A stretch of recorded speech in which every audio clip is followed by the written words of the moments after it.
Gabriela Ramos, what a joy to have you to discuss the matters, really the problematics around this notion of the use of arts, social use, of course, but also, I would say, a way to change the world that art is allowing us. You are the Assistant Director General for Social and Human Sciences of UNESCO. Thank you so much for accepting, to answer this question. The first question will be around this notion of purpose of the forum to present the social value of art. Why, on your side, you think art can have a real change impact in our society? And why is it so hard still for artists to have a real social use in our society? Well, first and foremost, thank you for inviting me again, dear Clara. The fact that you are always promoting these conversations shows that they have value, and we need to continue reflecting on art beyond art, I would say, and also because it's linked to the social and human sciences, to think about what defines art in relation to us humans. And I would like to start by saying it's not only about the social value of art, but how much art can push the boundaries of the best of humanity has. And therefore, this is very important, because at the end, yes, enjoyment of arts, yes, the development of artworks, yes, the support to artists, as you say, but first and foremost, we need to understand how much art is the finer expression of human creation, but also the finer expression of bringing people together.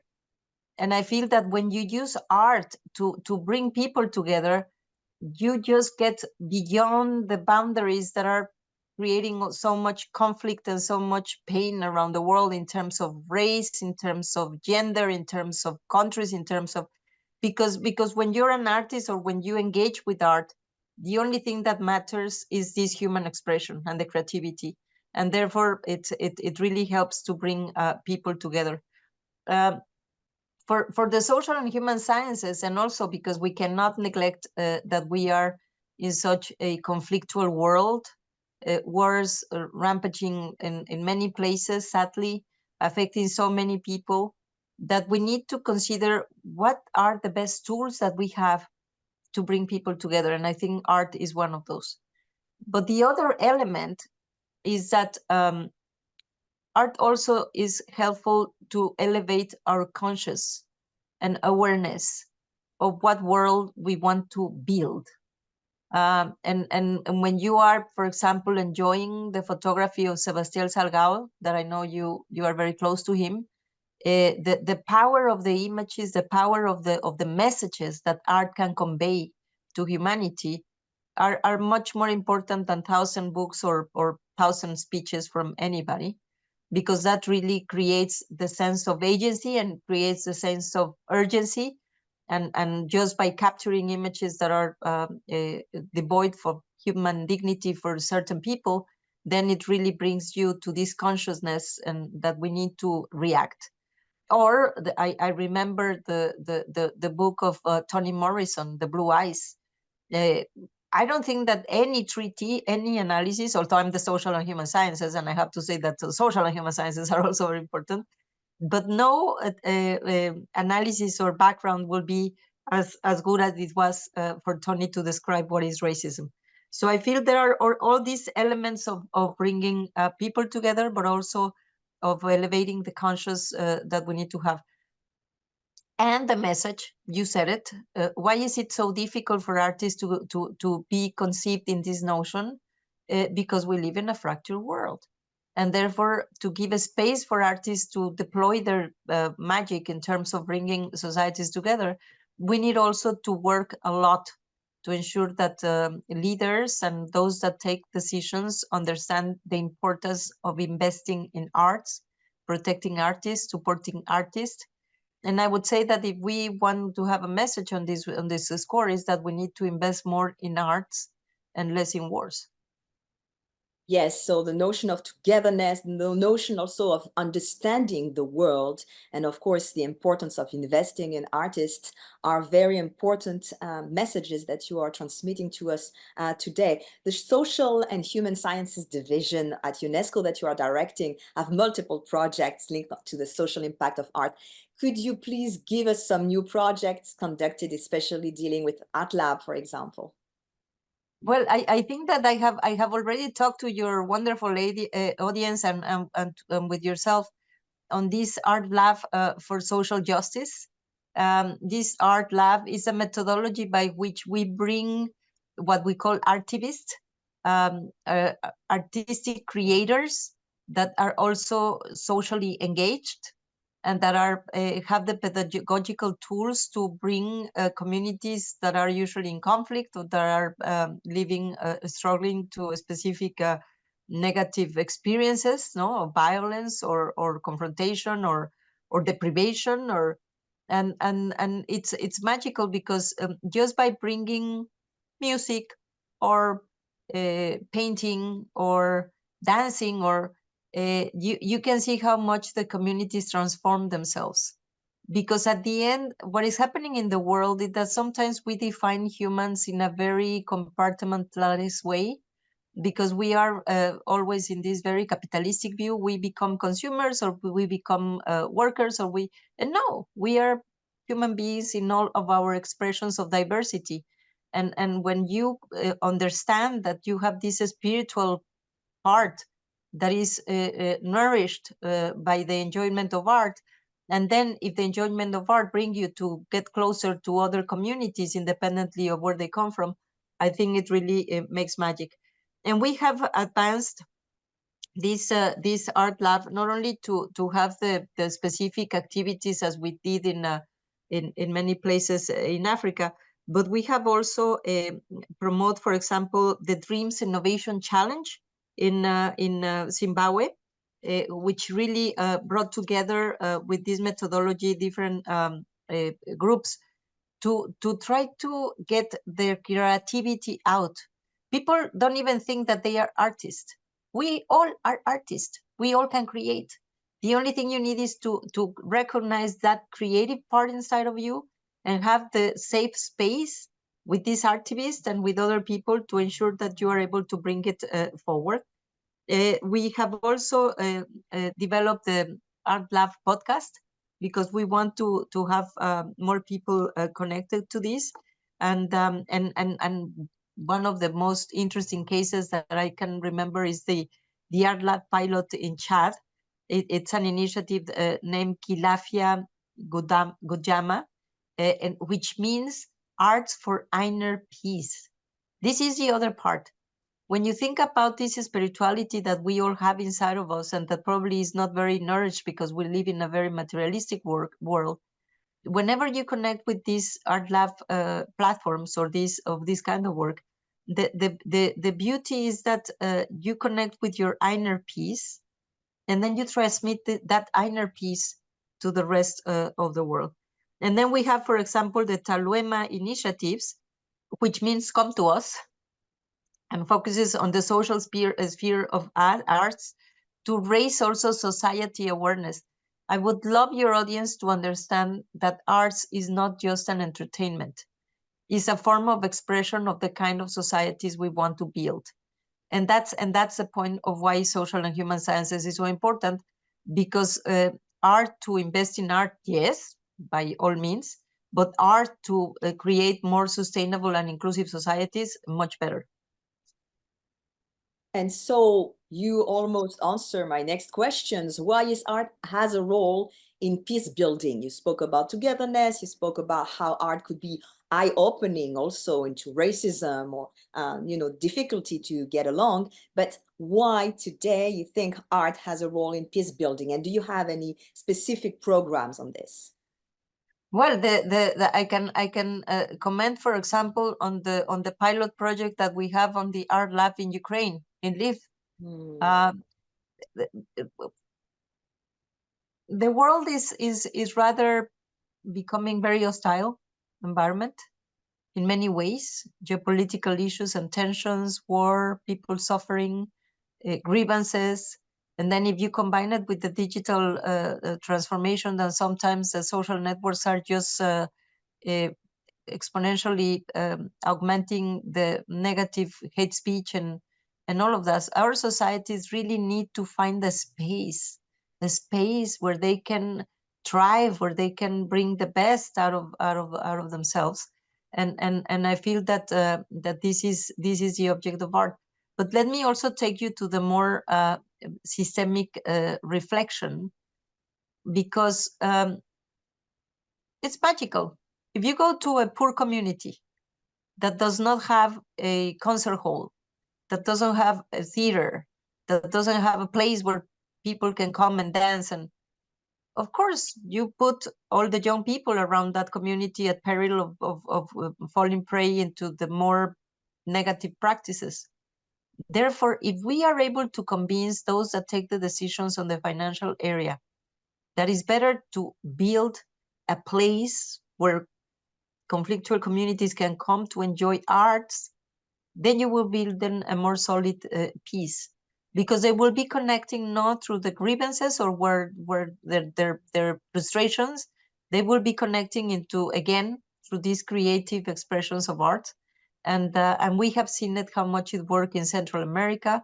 We have seen it, how much it worked in refugee camps, because whenever there are people under a lot of stress, the best you can do is to bring in a space to breathe. And that's what art brings. They relax, they enjoy, they find a powerful tool for building resilience, and therefore a powerful tool also to rethink how do we get out of this vicious cycle of confrontation. And we are deploying it in many places, and I think I can see how much it reduces the level of conflict or even expressions of violence, and how much art can also be used to get people to talk. And we're not talking. Actually, we have an intercultural framework that is very simple. We call it that we need to talk, because we're not talking. And when people start talking, then you fall prey to the stereotypes and prejudices and stories that are told about the other people, and then you get fear, and then you get all of the elements for this confrontation. And then if people start bashing migrants or start bashing people from other cultures, what you have is this reticence to engage. Art can also be used to bring people together in, as I said, in a safe space that is well structured, and then that will help us get out of these other vicious cycles.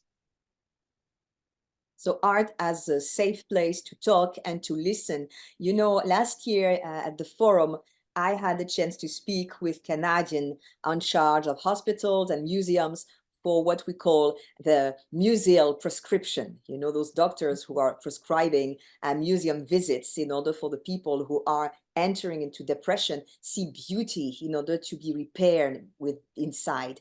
Do you think that beauty created by art can repair human suffering? By all means. By all means. I think it's almost a non-brainer. What happened when you have people struggling with suffering or with depression, and they fall into this hole that they cannot get out of? If you are able to bring them closer to this beauty, and I would not even say beauty, you know, because in Greek, aesthetics doesn't mean beauty. Aesthetics means impact. And therefore, if you are in front of an aesthetic artwork and it creates an impact yourself, it brings you a way to channel all this despair into something much more beautiful and productive. So it's not only the space that it creates for people to forget their problems and their struggles, and this is important. Sometimes you just need to forget. So you need to get out of the places where you are cornered by life, and enjoy a little moment of creativity.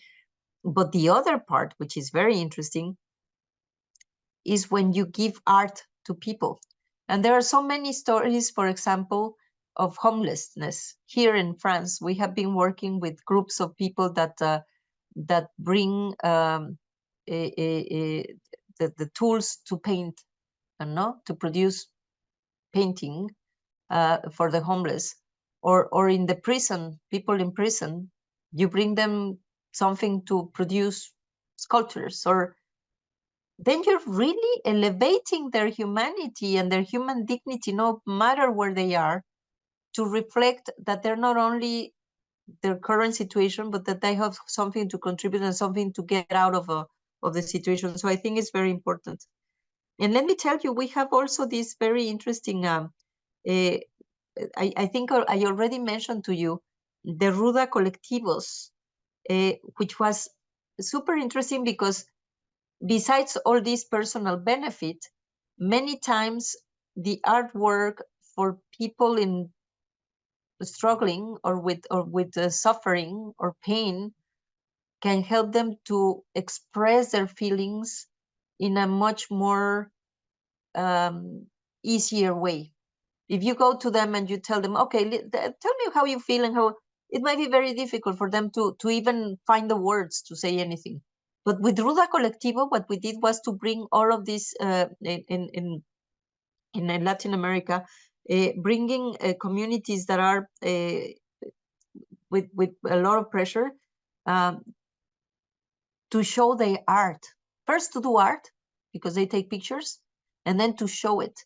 And through their pictures, the photographies, they are also conveying their own messages in a more fluent way. Listen, there are also many friends that could go to therapy and psychoanalysis and find no comfort other than writing novels. So I feel it's just, I wish that with your programs and with what you're doing, we could encourage more people to engage with art, but also encourage more people to understand that they are also artists, and they can use art for healing, and they can use art for diminishing the pain, and also to call on our members and governments to be much more focused on investing in arts and thinking in arts not as a silo kind of way. Okay, that's culture, that's no a budget, that's no, but it's a societal need that we can use in a much more effective way. So on another hand, we know that you are also extremely involved in artificial intelligence regulation. What are the projects conducted between art and artificial intelligence in terms of social impact? Well, first and foremost, I have to say that if we want to have a positive social impact of artificial intelligence, this is not a commercial, but UNESCO is the institution that is pursuing the ethical deployment of artificial intelligence. And what do you mean by ethical? It means that it needs to be representative, because if not, it's only highly concentrated in certain countries, in certain groups, men-only teams that develop the technologies.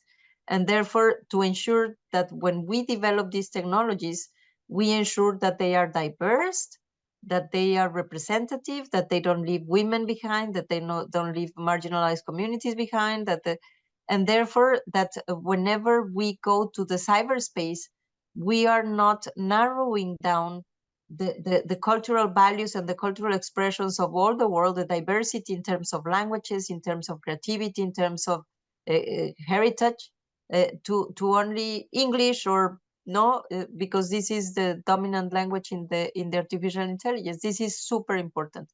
The other part, which is really a very a strong crusade by UNESCO, is that with generative AI, with ChatGPT, with Dell, all these images, the capacities of these technologies have become just amazing in terms of just bringing up combinations of things. And we need to give credit to the artist. I think this is super important, because artists can put their artwork in the net, and then this is being packaged and used to produce more art by artificial intelligence, and then there is no copyrights.